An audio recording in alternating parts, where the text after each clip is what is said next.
வணக்கம். தினமலர்.com மாலை 4 மணி செய்திகள். முக்கிய நிகழ்வுகள். ராஜீவ் கொலையாளிகளை விடுவிக்க தமிழக அரசுக்கு தடை. மத்திய அரசு தொடர்ந்த வழக்கில் சுப்ரீம் கோர்ட் உத்தரவு. தமிழக அரசின் முடிவுக்கு பிரதமர் மன்மோகன் சிங் கடும் எதிர்ப்பு. நடைமுறைகளை பின்பற்றாததால் தான் சிக்கல். ஜெயலலிதா மீது கருணாநிதி குற்றச்சாட்டு. ராஜீவ் கொலையாளிகள் விடுதலைக்கு பார்லிமென்டில் காங்கிரஸ் கடும் எதிர்ப்பு.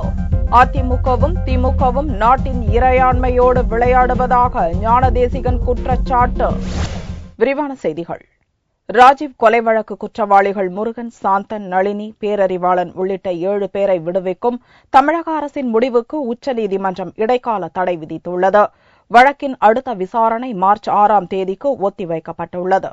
ராஜீவ் கொலை வழக்கு குற்றவாளிகள் முருகன், சாந்தன், பேரறிவாளன் ஆகியோரது தூக்கு தண்டனையை ஆயுள் தண்டனையாக குறைத்து உச்சநீதிமன்றம் கடந்த செவ்வாயன்று தீர்ப்பளித்தது. மேலும் அவர்களின் தண்டனை காலத்தை குறைப்பது தொடர்பாகவும் விடுதலை செய்வது தொடர்பாகவும் தமிழக அரசு முடிவு செய்யலாம் என்றும் உச்சநீதிமன்றம் தெரிவித்திருந்தது. இதையடுத்து ராஜீவ் கொலை வழக்கில் குற்றவாளிகளாக அறிவிக்கப்பட்டு 23 ஆண்டுகளாக சிறையில் இருக்கும் முருகன், சாந்தன், பேரறிவாளன் மற்றும் முருகனின் மனைவி நளினி உள்ளிட்ட 7 பேரை விடுவிக்க தமிழக அமைச்சரவை முடிவெடுத்திருப்பதாகவும் இது தொடர்பாக மத்திய அரசின் முடிவு தெரிந்தாலும் தெரியாவிட்டாலும் 3 நாட்களில் விடுவிக்கப் போவதாக மறுநாளே தமிழக முதல்வர் ஜெயலலிதா சட்டசபையில் அறிவித்தார். இதனால் ஏற்பட்ட அரசியல் பரபரப்புக்கு இடையே உச்சநீதிமன்றத்தின் தீர்ப்பை மறுசீராய்வு செய்ய கோரி வியாழனன்று மத்திய அரசு மனு தாக்கல் செய்தது. அத்துடன் இவ்வழக்கின் குற்றவாளிகளை விடுவிப்பது தொடர்பாக மாநில அரசு முடிவெடுக்கலாம் என்ற தீர்ப்பின் கடைசி பத்தியை நீக்க வேண்டும் என்றும் அம்மனுவில் மத்திய அரசு கோரியிருந்தது.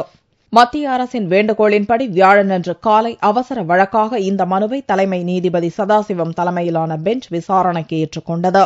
மத்திய அரசின் சார்பில் ஆஜரான சொலிசிட்டர் ஜெனரல் மோகன் பராசரன் சீராய்வு மனு மீது உச்சநீதிமன்றம் இறுதி முடிவெடுக்கும் வரையில் ராஜீவ் கொலையாளிகள் 7 பேரை விடுவிக்க அனுமதிக்கக் கூடாது என்றும் தடை உத்தரவு பிறப்பிக்க வேண்டும் எனவும் வலியுறுத்தினார். மனுவை விசாரித்த சதாசிவம் தலைமையிலான பெஞ்ச் ராஜீவ் கொலை குற்றவாளிகள் 7 பேரை சிறையிலிருந்து விடுவிக்கும் தமிழக அரசின் முடிவுக்கு இடைக்கால தடை விதித்து உத்தரவிட்டனர். தமிழக அரசின் முடிவில் சில நடைமுறை தவறுகள் இருப்பதாக சுட்டிக்காட்டிய நீதிபதிகள் இந்த வழக்கில் தற்போதுள்ள நிலையை தொடர வேண்டும் என்றும் தமிழக அரசுக்கு உத்தரவிட்டனர். தண்டனையை ரத்து செய்ய சம்பந்தப்பட்ட அரசுக்கு அதிகாரம் இருப்பதாக கூறிய நீதிபதிகள் ஆனால் வரையறுக்கப்பட்ட விதிகளை பின்பற்ற வேண்டியது அவசியம் என்றும் கருத்து தெரிவித்தனர்.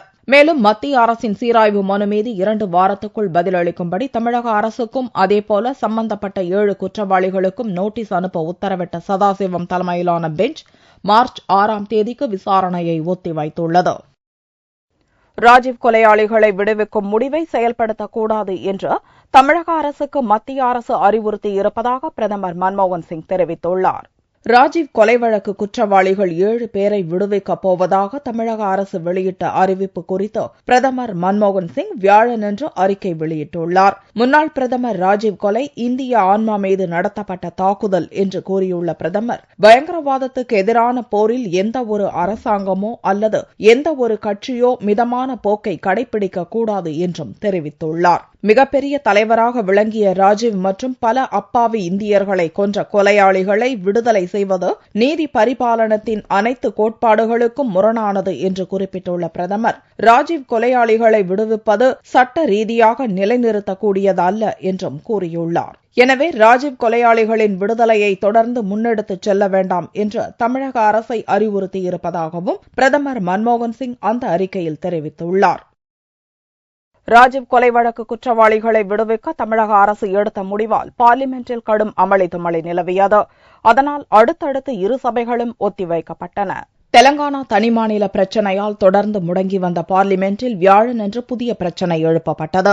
ராஜீவ் கொலையாளிகளை சிறையிலிருந்து விடுவிக்க தமிழக அரசு எடுத்த முடிவை கண்டித்து லோக்சபாவில் காங்கிரஸ் உறுப்பினர்கள் கோஷங்களை முழங்கினர். அதற்கு பதிலடி தரும் விதமாக அதிமுக உறுப்பினர்களும் சபையின் மையப்பகுதிக்கு சென்று தமிழக அரசின் முடிவை ஆதரித்து கோஷமிட்டனர். இதனிடையே ஐக்கிய ஜனதா தளம் எம்பிக்கள் பீகாருக்கு சிறப்பு மாநில அந்தஸ்து கோரியும், சமாஜ்வாடி கட்சி எம்பிக்கள் மதக்கலவர தடுப்பு மசோதாவை நிறைவேற்ற கோரியும் உறுப்பினர்களும் சபாநாயகர் இருக்கை முன் திரண்டனர். கூச்சல் குழப்பம் அதிகரித்ததால் முதலில் பகல் 12 மணி வரைக்கும் பிறகு பிற்பகல் 2 மணி வரைக்கும் சபையை சபாநாயகர் மீராகுமார் ஒத்திவைத்தார். ராஜ்யசபா கூடியதும் வழக்கம் போல சீமாந்திரா எம்பிக்கள் ஒருங்கிணைந்த ஆந்திராவை வலியுறுத்தி சபைத் தலைவரின் இருக்கையை முற்றுகையிட்டனர். ராஜீவ் கொலையாளிகள் விடுதலை தொடர்பாக தமிழக அரசின் முடிவை கண்டித்து காங்கிரஸ் உறுப்பினர்களும் ஆதரித்து அதிமுக எம்பிக்களும் கோஷங்களை எழுப்பினர். திமுக எம்பிக்கள் தமிழ் மீனவர்கள் தொடர்ந்து இலங்கையால் கைது செய்யப்படும் பிரச்சினையை எழுப்பினர். இதனால் கூச்சல் குழப்பம் அதிகரித்ததால் சபையை ஒத்திவைப்பதாக சபைத் தலைவர் ஹமீத் அன்சாரி அறிவித்தார். மீண்டும் துணைத் தலைவர் குரியன் தலைமையில் சபை கூடிய போதும் குழப்பமான சூழலே நிலவியதால் மீண்டும் சபை ஒத்திவைக்கப்பட்டது. கடந்த 5ஆம் தேதி துவங்கிய பார்லிமென்டின் நீட்டிக்கப்பட்ட குளிர்கால கூட்டத்தொடர் தொடர்ந்து 11வது நாளாக வியாழனன்றும் முடங்கியது. ஏற்கனவே அறிவிக்கப்பட்டபடி வெள்ளியுடன் கூட்டத்தொடர் நிறைவடைய உள்ள நிலையில் முக்கிய மசோதாக்களை நிறைவேற்ற வேண்டியிருப்பதால் மாற்று ஏற்பாடு குறித்து மத்திய அரசு ஆலோசித்து வருகிறது. நடைமுறைகளை தமிழக அரசு பின்பற்ற தவறியதால் தான் ராஜீவ் கொலை வழக்கு குற்றவாளிகளின் விடுதலையில் சிக்கல் ஏற்பட்டுள்ளதாக கருணாநிதி குற்றம் சாட்டியுள்ளார். வியாழனன்று சென்னையில் செய்தியாளர்களை சந்தித்த திமுக தலைவர் கருணாநிதி சாந்தன் முருகன் பேரறிவாளன் விடுதலை தொடர்பாக தமிழக அரசு நடைமுறைகளை பின்பற்றாததால் தான் அவர்களின் விடுதலையில் சிக்கல் ஏற்பட்டுள்ளதாக கூறினார். முறைப்படி சூழ்ந்தும் முடிவிலவே செய்வர் பிறப்பாடு இல்லாதவர் என்று வள்ளுவர் கூறியிருக்கிறார். அதற்கு எடுத்துக்காட்டாகத்தான் இந்த பிரச்சனையிலே, அதாவது சாந்தன் பேரறிவாளன் முருகன் ஆகியோருடைய விடுதலை பிரச்சனையில் இந்த தமிழ்நாடு அரசாங்கம் ஜெயலலிதாவின் தலைமையிலே உள்ள அரசாங்கம் வந்து கொண்டிருக்கிறது. ஆனால் நேற்றைய அம்மையாருடைய அறிக்கையில் தேவையில்லாமல் திமுகவை பிராண்டி இருக்கிறார். நான் அவருக்கு ஞாபகப்படுத்த விரும்புகிறேன். உங்களுக்கு சொல்லுகின்றேன், நளினி கடந்த ஒரு வாரம் இந்த சர்க்காருக்கு விண்ணப்பித்தபோது அதை ஏற்க மறுத்து முடியாது என்று பதில் போய்விட்டதால் ஜெயலலிதா என்பதை யாரும் மறந்துவிடக்கூடாது. மதுரவாயல் மேம்பால திட்டத்திற்கு உயர்நீதிமன்றம் அனுமதி தந்தது குறித்து கருத்து தெரிவித்த கருணாநிதி இது ஜெயலலிதாவிற்கு மூக்கறுப்பு என்றார். கூட்டணி தொடர்பாக செய்தியாளர்கள் கேட்டபோது திமுக சார்பில் நேர்காணல் நடந்து கொண்டிருக்கும் நிலையில் கூட்டணி குறித்து அறிவிக்க முடியுமா என்று கருணாநிதி பதில் கேள்வி எழுப்பினார். ராஜீவ் கொலை வழக்கை மையமாக வைத்து தமிழக கட்சிகள் அரசியல் நடத்துவதாகவும் நாட்டின் இறையாண்மையை அதிமுகவும் திமுகவும் சூறையாடுவதாகவும் தமிழக காங்கிரஸ் தலைவர் ஞானதேசிகன் குற்றம் சாட்டியுள்ளார். தமிழகத்தில் பூரண மதுவிலக்கை அமல்படுத்த வலியுறுத்தி காங்கிரஸ் கட்சி சார்பில் மாவட்ட தலைநகர்களில் ஆர்ப்பாட்டம் நடைபெற்றது. சென்னையில் நடைபெற்ற ஆர்ப்பாட்டத்தில் தமிழக காங்கிரஸ் தலைவர் ஞானதேசிகன் கலந்து கொண்டார். ராஜீவ்காந்தி கொலை வழக்கை மையமாக வைத்து தமிழக கட்சிகள் அரசியல் நடத்துகின்றன என்றும் ராஜீவ் கொலை வழக்கு விஷயத்தில் இந்திய இறையாண்மையை அதிமுகவும் திமுகவும் சூறையாடுவதாகவும் குற்றம் சாட்டினார். உச்சநீதிமன்றம் இவர்கள் இல்லை கொலைகாரர்கள் இல்லை என்று சொல்லிவிட்டதா? இவர்கள் கொலையே செய்யவில்லை, உத்தம புத்தர்கள் தவறாக இவர்கள் கொலையாளிகளாக சித்தரிக்கப்பட்டது என்று உச்சநீதிமன்றம் சொன்னதா? என்ன கேள்வி கேட்கப்பட்டது, என்ன பதில் வந்திருக்கிறது என்பதை எல்லாம் பார்க்கிற போது தமிழகத்தில் இதை வைத்து அரசு நடத்தலாம் என்று எல்லா கட்சிகளும் இங்கே முயல்கின்றன என்பதுதான் எனக்கு வருத்தமாக இருக்கிறது. திராவிட முன்னேற்ற கழகத்தின் தலைவர் கலைஞர் அவர்கள் 3 பேரை விடுதலை செய்தால் இரட்டிப்பு மகிழ்ச்சி என்று சொல்லி இருக்கிறார். அதிலேயும் நமக்கு உடன்பாடு இல்லை. நீ என்ன 3 பேரை சொல்வது, நான் 7 பேரை விடுகிறேன் என்று ஜெயலலிதா சொல்லி இருக்கிறார். ஆக தமிழகத்தில் நடக்கிற இந்த திமுக அதிமுக போட்டியில் இந்த தேசத்தின் இறையாண்மை சூறையாடப்பட்டிருக்கிறது என்பதுதான் இன்றைக்கு உண்மை. ராஜீவ் கொலை சதி திட்டம் வெளிநாட்டில் உருவாக்கப்பட்டது என்றும் ராஜீவ் கொலையாளிகளில் 5 பேர் விடுதலை புலிகள் இயக்கத்தைச் சேர்ந்தவர்கள் என்றும் அவர்களுக்கு கருணை காட்டக்கூடாது என்றும் ஞானதேசிகன் வலியுறுத்தினார். ஆர்ப்பாட்டத்தில் 500க்கும் மேற்பட்டவர்கள் கலந்து கொண்டனர்.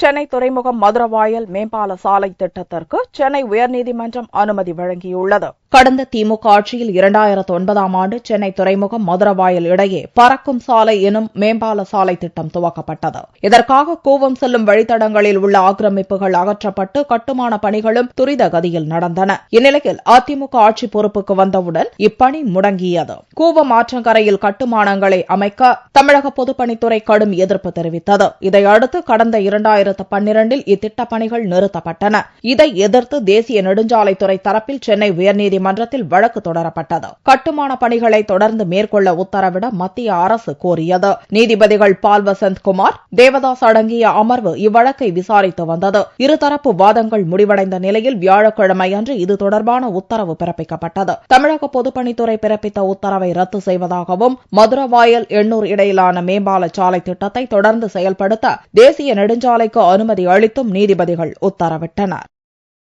ராஜ்யசபாவில் தமிழ் மீனவர் பிரச்சினை மீதான விவாதம் கடும் அமளி காரணமாக ஒத்திவைக்கப்பட்டது. தமிழக மீனவர்கள் மீதான இலங்கை கடற்படை தாக்குதல் குறித்த கவன ஈர்ப்பு தீர்மானம் ராஜ்யசபாவில் வியாழனன்று பிற்பகல் விவாதத்துக்கு எடுத்துக் கொள்ளப்பட்டது. தெலங்கானாவுக்கு எதிராக சீமாந்திரா உறுப்பினர்கள் சபையின் மையப்பகுதியில் அமளியில் ஈடுபட்டிருந்த நிலையில் விவாதம் துவங்கியது. அதிமுக எம்பி மைத்ரேயன், இந்திய கம்யூனிஸ்ட் எம்பி டி ராஜா ஆகியோர் பேசுகையில் தமிழ் மீனவர் பிரச்சினையை மத்திய அரசு அக்கறையின்றி கையாள்வதாக குற்றம் சாட்டினர். இதனிடையே தமிழ் மீனவர் கைது விவகாரம் குறித்து சபையில் அறிக்கை தாக்கல் செய்ய வெளியுறவுத்துறை இணையமைச்சர் பிரனீத் கவுர் எழுந்தார். உடனே மைத்ரேயனும் ராஜாவும் ஆவேசமுற்றனர். பிரதமர் மன்மோகன் சிங்கோ அல்லது வெளியுறவுத்துறை அமைச்சர் சல்மான் குர்ஷித்தோ சபைக்கு வந்து தாங்கள் எழுப்பும் கேள்விகளுக்கு பதிலளித்தாக வேண்டும் என்று இருவரும் தொடர்ந்து வலியுறுத்தினர்.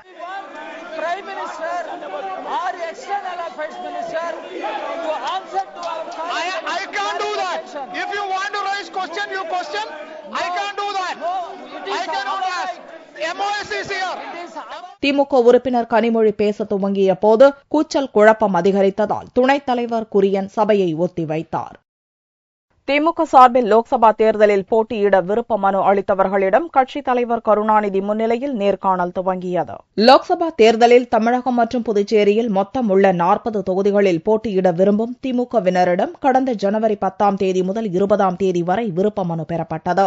அவர்களின் மனுக்கள் பரிசீலிக்கப்பட்டு வியாழனன்று நேர்காணல் நடக்கும் என்று அறிவிக்கப்பட்டிருந்தது. வியாழனன்று நேர்காணலுக்கு அழைக்கப்பட்டவர்கள் கட்சி தலைமை அலுவலகமான அண்ணா அறிவாலயத்துக்கு வந்திருந்தனர். கட்சித் தலைவர் கருணாநிதி முன்னிலையில் பொதுச் செயலாளர் அன்பழகன், பொருளாளர் ஸ்டாலின், துரைமுருகன், TKS இளங்கோவன் ஆகியோர் அடங்கிய குழுவினர் விருப்ப மனு அளித்தவர்களிடம் நேர்காணல் நடத்தினர். வியாழனன்று கன்னியாகுமரி, திருநெல்வேலி, தூத்துக்குடி, தென்காசி மாவட்டங்களைச் சேர்ந்தவர்களிடம் நேர்காணல் நடைபெற்றது. கன்னியாகுமரி தொகுதியினுடைய பாராளுமன்ற வேட்பாளராக விருப்ப மனு கொடுத்து இப்பொழுது நேர்காணல் நடந்திருக்கிறது. அருமையான தலைவர் அவர்கள், அருமையான அன்பு அண்ணன் தளபதி அவர்கள் முன்னிலையிலே இந்த நேர்காணல் நடைபெற்றது. இந்த கூட்டணி கட்சிகள் இருக்கின்ற இந்த நிலவரத்திலே தமிழகத்தில் வெற்றி பெற முடியுமா என்கிற ஒரு கேள்விக்கு நிச்சயமாக வெற்றி பெற முடியும். இந்த கூட்டணி ஒரு பெரிய மகா பெரிய வெற்றியை பெறும் என்று நாங்கள் இருதயபூர்வமாக தளபதி அவர்களுக்கு தெரிவித்திருக்கின்றோம்.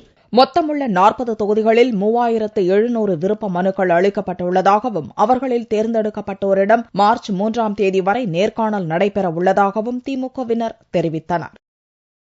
முதல்வர் ஜெயலலிதாவை குடும்பத்தினருடன் நேரில் சந்தித்த பண்ருட்டி ராமச்சந்திரன் அதிமுகவில் சேர்ந்தார். தேமுதிகவிலிருந்து விலகிய அக்கட்சியின் அவைத் தலைவர் பண்ருட்டி ராமச்சந்திரன் தமிழக சட்டசபை எதிர்க்கட்சி துணைத் தலைவர் பதவியையும் MLA பதவியையும் ராஜினாமா செய்ததோடு அரசியலிலிருந்து ஒதுங்கி இருக்கப் போவதாகவும் அறிவித்திருந்தார். சமீபத்தில் தமிழக அரசின் அண்ணா விருது பண்ருட்டி ராமச்சந்திரனுக்கு வழங்கப்பட்டது.